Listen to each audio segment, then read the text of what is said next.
Hello दोस्तों, स्वागत है आपका मेरे चैनल BSR स्टडी पर।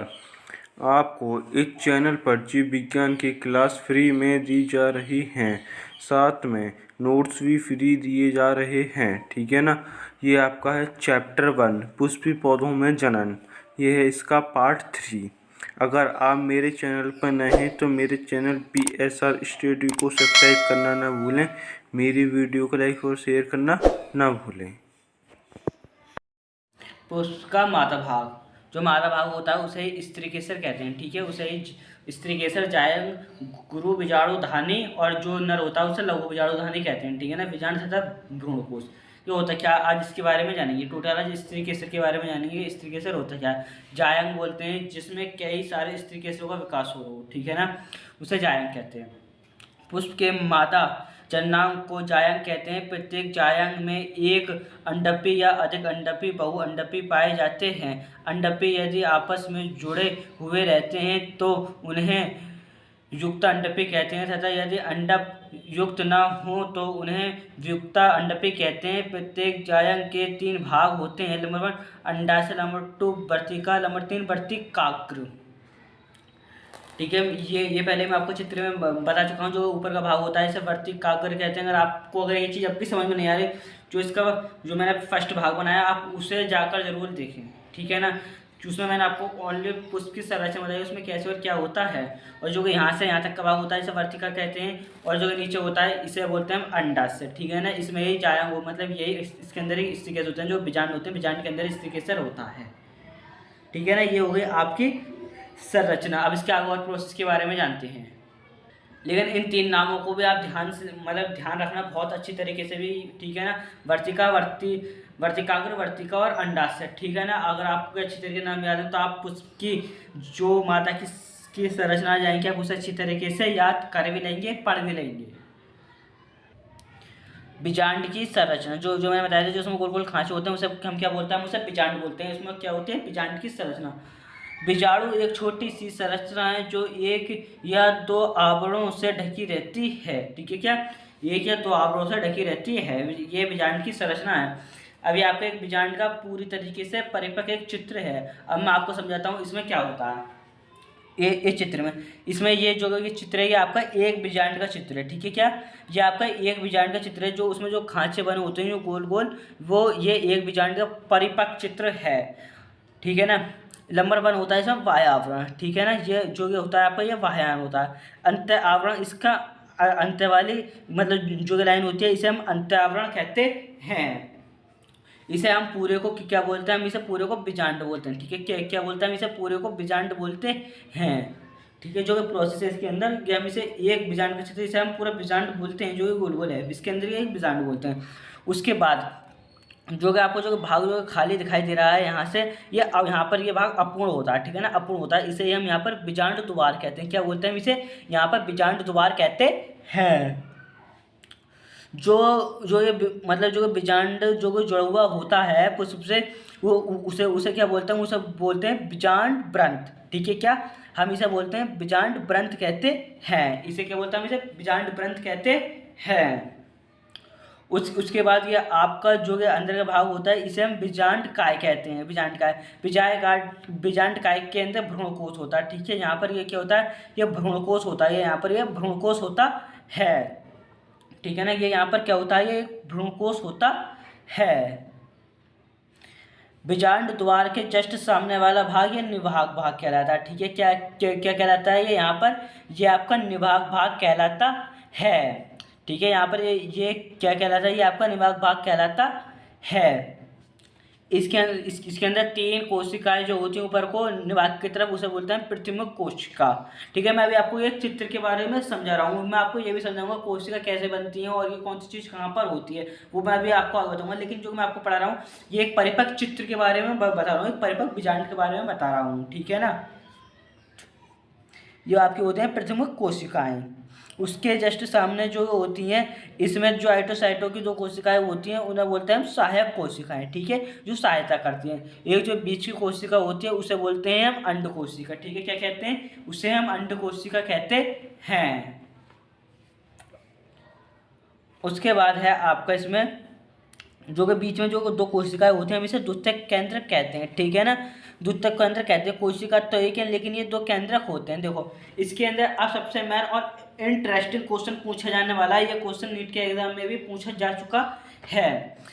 1 2 3 जो कि 3 कोशिकाएं जो होती हैं, मतलब 1 2 3 4 5 6 7, ठीक है, क्या होती हैं यहाँ पर 7 कोशिकाएं होती हैं, ठीक है। क्या होती हैं यहाँ पर 7 कोशिकाएं होती हैं, यहाँ पर 3 ये रही 3 ये रही और एक के बीच में क्या होती हैं, 7 कोशिकाएं होती हैं। लेकिन इसमें केंद्रक कितने होते हैं, इसमें 8 केंद्रक होते हैं, 1 2 3 4 5 6 7 8, इसमें 8 केंद्रक होते हैं। जो कि बीच जो द्वितीय केंद्रक कोशिका है इसमें 2 केंद्रक होते हैं, ठीक है ना। इसलिए इसे 7 कोशिका और 8 केंद्रक कहते हैं। और यह क्वेश्चन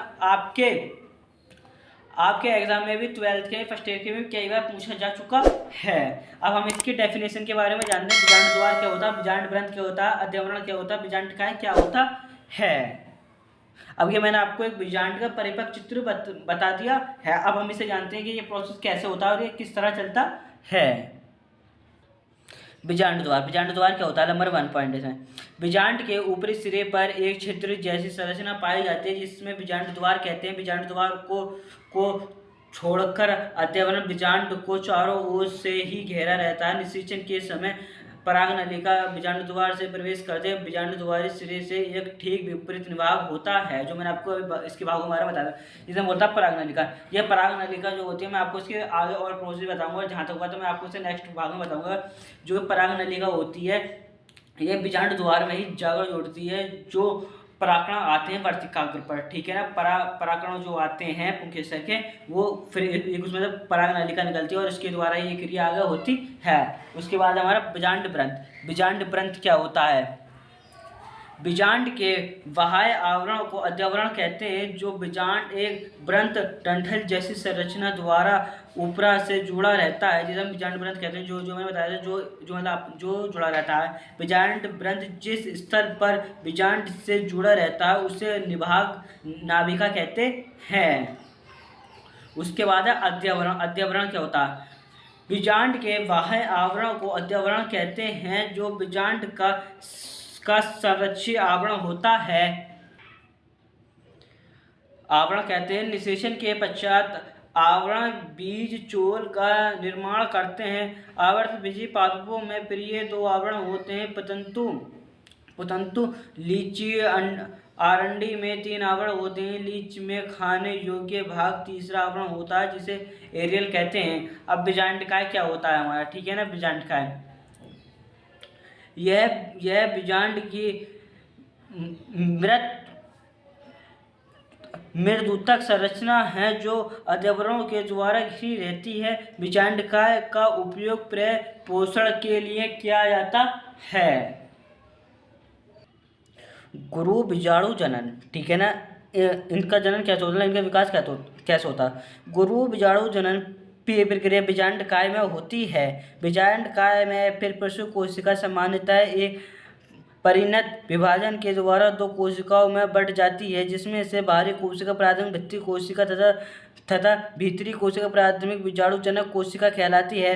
प्राथमिक बीजाणुजनक कोशिका प्राय विभाजित नहीं होती और सीधे ही गुरु बीजाणु मृत कोशिका की तरह कार्य करने लगती है, ठीक है। अब मैं आपको इसे एक चित्र के द्वारा समझाता हूँ कि आपको डेफिनेशन बहुत अच्छी तरीके से समझ में आ जाएगी।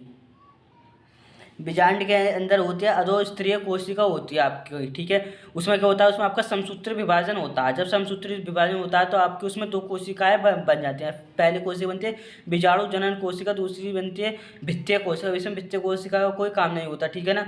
जो आपकी बीजाणु जनन कोशिका है इसमें अर्धसूत्री विभाजन होता है, ठीक है। क्या होता है, इसमें अर्धसूत्री विभाजन होता है। जब इसमें अर्धसूत्री विभाजन होता है तो आपको पता है एक कोशिका 4 कोशिका बनाती है, जबकि एक कोशिका जब इसमें 4 कोशिका बना लेती है तो इसमें 3 कोशिकाएं नष्ट हो जाती हैं, ठीक है। क्या हो जाती हैं, इसमें 3 कोशिकाएं नष्ट हो जाती हैं। इसमें एक ही कोशिका काम की होती है। इसे हम बोलते हैं आगुणित गुरु बीजाणु, ठीक है। आगुणित गुरु बीजाणु। उसके बाद जो कि एक कोशिका है इसके अंदर समसूत्री विभाजन होता है, ठीक है। क्या होता है, इसके अंदर समसूत्री विभाजन होता है बीजांड के अंदर। जब इसके अंदर जब समसूत्री विभाजन होता है तो इसके अंदर जब समसूत्री विभाजन होता है तो ये समसूत्री विभाजन से 1 से 2 कोशिका बना लेती है विभाजन से।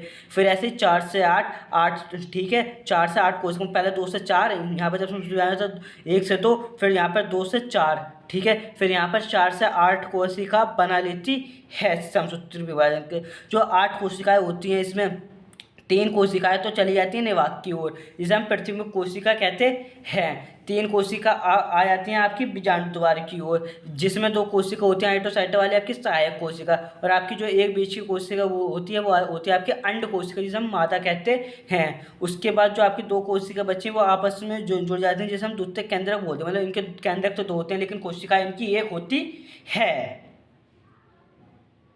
इसे गुरु बीजाणु जनन कहते हैं। जब हम गुरु बीजाणु जनन पढ़ रहे थे तो इसमें मैंने आपको बताया था, इसमें 2 कोशिकाएं बनती हैं ठीक है। पहले कोशिका बनते हैं बाहरी मतलब बाहरी कोशिका को बोलते हैं प्राथमिक भित्ति कोशिका, और अंदर वाले कोशिका को बोलते हैं, हम अंदर वाले कोशिकाओं को बोलते हैं बाहरी कोशिका, ठीक है ना। उसके बाद जो है बाहरी कोशिका होता है प्राथमिक, ठीक है ना। प्राथमिक जो भीतरी कोशिका होती है इसे हम बोलते हैं बीजाणुजनक कोशिका, ठीक है। हम इसे क्या होता है, मतलब बीजाणुजनक कोशिका कहते हैं। जो बीजाणुजनक कोशिका यह मतलब ये किसी भी चीज़ में विभाजित नहीं होती, और ये सीधे गुरु बीजाणु मृत कोशिका की तरह कार्य करने लगती है। जैसे मैंने अभी आपको उसमें पहले बताया था। अब बीजाणु मृत कोशिका क्या होती है अभी से जानते हैं। गुरु बीजाणु मृत कोशिका बड़ी तथा स्पष्ट केंद्र वाली होती है। यह अर्धसूत्री विभाजन द्वारा विभाजित होकर 4 आगुणित कोशिका बनाती है, जो सामान्यतः एक रेखीय चतुष्ट से विन्यासित रहती है। यह कोशिका गुरु बीजाणु कहलाती है। इस प्रकार संपूर्ण बीजांड का एक गुरु बीजाणुधानी है तथा इसमें केवल 4 गुरु बीजाणु बनते हैं। चारों गुरु बीजाणुओं में से सामान्यतः केवल एक ही क्रियाशील होता है। यह वृद्धि तथा विभाजन के द्वारा युग्मोद्भिद का निर्माण करता है, जो मैंने आपको चित्र में समझाया था। ये उसकी डेफिनेशन है। उसके बाद आता है आपका परागण। आपका परागण क्या होता है, ठीक है। किसी पुष्प के पुंकेसर से उसी पुष्प का उसी जाति से किसी अन्य पुष्प वर्तिका तथा परागणों को पहुंचने की क्रिया परागण कहलाती है। यह 2 प्रकार की होती है, स्वपरागण, परपरागण, ठीक है ना। आप इसे ध्यान से पढ़ना, ठीक है। आप इसमें करने उसी पुष्प, ठीक है, उसी पुष्प या उसी जाति के पुष्प अन्य पुष्प वर्तिकाग्र तथा परिकाओं पर पहुंचे, मतलब जो परागण या तो उसी जाति के पुष्प के वर्तिकाग्र पर या दूसरी जाति के पर, मतलब दूसरे जाति के पौधे पर परागण पहुंच जाते हैं, उसे परागण कहते हैं। ये 2 प्रकार के होते हैं। नंबर स्वपरागण, नंबर भी है इसमें परपरागण। स्वपरागण परपरागण होते क्या, पहले पढ़ते हैं स्वपरागण। स्वपरागण क्या होता है। स्वपरागण होता है आपका जब एक पुष्प के परागण उसी पुष्प या उसी पादप के किसी अन्य पुष्प के वर्तिकाग्र पर पहुंच जाते हैं, तो यह क्रिया परागण कहलाती है, ठीक है। क्या मतलब एक पौधा है जो उसके परागण है, अगर उसी पौधे के वर्तिकाग्र पर या उसी जाति के, ठीक है ना, उसी जाति के पौधे पर मतलब परागण पहुंच जाते हैं, उसे स्वपरागण कहते हैं। अब इसके लाभ क्या होते हैं। इसमें पादपों का शुद्ध वंश चलता, मतलब शुद्ध वंश से चलता रहता है, मतलब अशुद्ध कोई भी नहीं होता। इसमें पादपों को किसी अन्य पर निर्भर नहीं होना पड़ता। जैसे पुष्पों का रंग सुगंधा व मधु उत्पन्न करने की जरूरत नहीं पड़ती, मतलब जैसा रंग उसके अगले मतलब पौधे में वैसे ही पुष्प, मतलब वैसे ही रंग उसके अंदर होगा, इसके अंदर है। फिर इसमें अधिक परागणों की आवश्यकता नहीं होती, मतलब इसमें अधिक, मतलब कम से कम परागणों की इसमें आवश्यकता होती है। परागण से हानि। नंबर 1 है परागण से उत्पन्न बीज उत्तम श्रेणी के नहीं होते। नंबर 2 है स्वपरागण से उत्पन्न बीजों से बने पौधे कमजोर होते हैं। नंबर 3 है ऐसे बीज शीघ्र नहीं पकते, मतलब बहुत टाइम लगता है ना पकने में। नंबर 4 है स्वपरागण के द्वारा नई जातियों का उत्पत्ति नहीं हो सकती है, ठीक है, हो सकती है। जैसे इसमें मैं आपको कुछ पौधों के एग्जाम्पल देता हूँ, जैसे गुलमेंदी, डोसेरा आदि। अब हम पढ़ते हैं परपरागण होता क्या है। स्वपरागण मैंने आपको पूरा डिटेल में पढ़ा चुका हूँ। अब परपरागण होता क्या है। परपरागण क्या होता है। परपरागण में एक पुष्प उसी जाति के दूसरे पुष्प के वर्तिकाग्र पर पहुंचते हैं। यह दोनों पुष्प अलग अलग पौधों पर लगे होते हैं, चाहे एकलिंगी हो चाहे द्विलिंगी। यह निम्न प्रकार से होता है, मतलब पर परागण निम्न प्रकार से होता है। नंबर 1 वायु परागण, जंतु परागण, घोंसला परागण, मतलब ये कैसे तरीके से होता है। नंबर 1 पढ़ते हैं हम इसमें वायु परागण से कैसे होता है। पुष्प में वायु द्वारा होने वाले पर परागण को वायु परागण कहते हैं और ऐसे पुष्प को वायु परागित पुष्प कहते हैं। मतलब जो पुष्प के द्वारा पहुंचा है, ठीक है, पुष्प मतलब हवा के द्वारा एक परागण जो है वो वर्तिकाग्र में पहुंच जाए उसे वायु परागण कहते हैं। अब जंतु परागण क्या होता है। यह सामान्यतः कीटों, घोंसों, पक्षियों तथा चमगादड़ों द्वारा होता है। यह निम्न प्रकार से होता है। घोंसा परागण, जिमीकंद गुलदाउदी में कीटों के अतिरिक्त घोंसों द्वारा भी परागण होता है। उसके बाद है चीटी परागण, ठीक है, कौन सा है इसमें, चीटी परागण। कदम्ब आदि के पुष्पों में परागण चींटियों द्वारा होता है। नंबर 3 इसमें जल परागण, यह जलीय पौधों में पाया जाता है। यह प्रक्रिया जल के भीतरी या जल के सतह पर होती है। जल परागित पुष्प छोटे, रंगीन, गंधहीन तथा मकरंदीन होते हैं। लाभ, पर परागण के लाभ। नंबर 1 उत्पन्न जातियों में रोग अवरोधक क्षमता अधिक होती है। नंबर 2 है इसमें बनने वाले फल बड़े एवं स्वादिष्ट होते हैं। नंबर 3 है इसमें इस विधि से हानिकारक गुण पृथक हो जाते हैं। अब इसकी हानियां हैं, इस क्रिया के लिए वह साधनों पर निर्भर होना पड़ता है। पर परागित बीज सदैव संकर होते हैं। नंबर 3 है इसमें परागणों की आवश्यकता अधिक होती है क्योंकि अधिकतर परागण नष्ट हो जाते हैं। मैंने आपको इसमें निषेचन से पूर्व की घटनाएं पढ़ा दी हैं, निषेचन पूर्व घटनाएं पढ़ा दी हैं। अब हम पढ़ेंगे इसमें निषेचन और निषेचन पश्च घटनाएं क्या होती हैं।